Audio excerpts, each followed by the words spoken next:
छूट के फायदा झन उठाए, अभी भी सावधानी बरते के बात कही लोगन मन से। तो अब बात कर वो बिलासपुर के, तो बिलासपुर में गौ माता के बेरहमी से हत्या करे जाए के मामला आगू है, जेमा 2 आरोपी ला पुलिस गिरफ्तार करत हुए प्रयोग करे गए हथियार ला भी बरामद कर लिए है।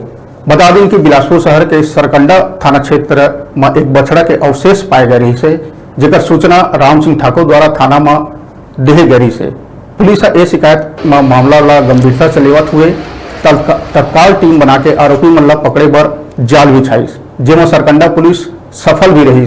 एक आरोपी शेख अब्दुल कासिम जेन मसानगंज अपन रिश्तेदार के यहाँ लुकाए रही से पकड़े में सफलता हासिल करीस। पूछताछ करे वह अपन संगी के भी नाम बताईस। गौ हत्या में शामिल होकर संगी ला भी पुलिस गिरफ्तार कर लिए है।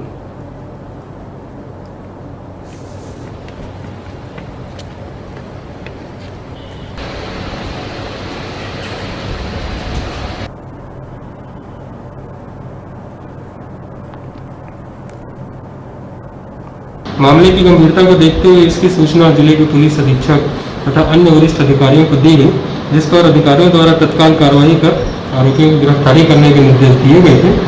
इसी तारतम्य में सरकंडा से पुलिस टीम गठित कर तत्काल मौके पर भेजा गया था।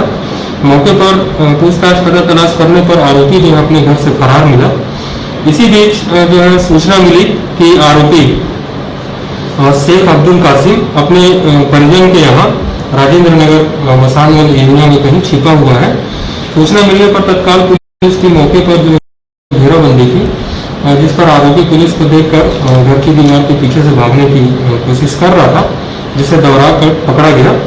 पूछताछ करने पर ये प्रारंभ में पुलिस को जो गुमराह करता रहा, किंतु बारीकी से पूछताछ करने पर इसने जो है अपने दोस्त के साथ मिलकर अपराध घटित करना स्वीकार किया। शेख अब्दुल कासिम की निशानदेही पर ही दूसरे आरोपी सोनू केवट को उसके निवास से घेराबंदी करके पकड़ा गया। दोनों ने जो है अपराध घटित करना स्वीकार किया और बताया कि 14 तारीख को रात में इन्होंने जो है मिल करके बछड़े की गला रेत करके हत्या की थी और उसके टुकड़े टुकड़े कर दिए थे, और पकड़ने के डर से इन्होंने जो है उसे अपनी स्कूटी में लेकर के अलग अलग स्थानों पर छिपा दिया था और दोनों फरार हो गए थे।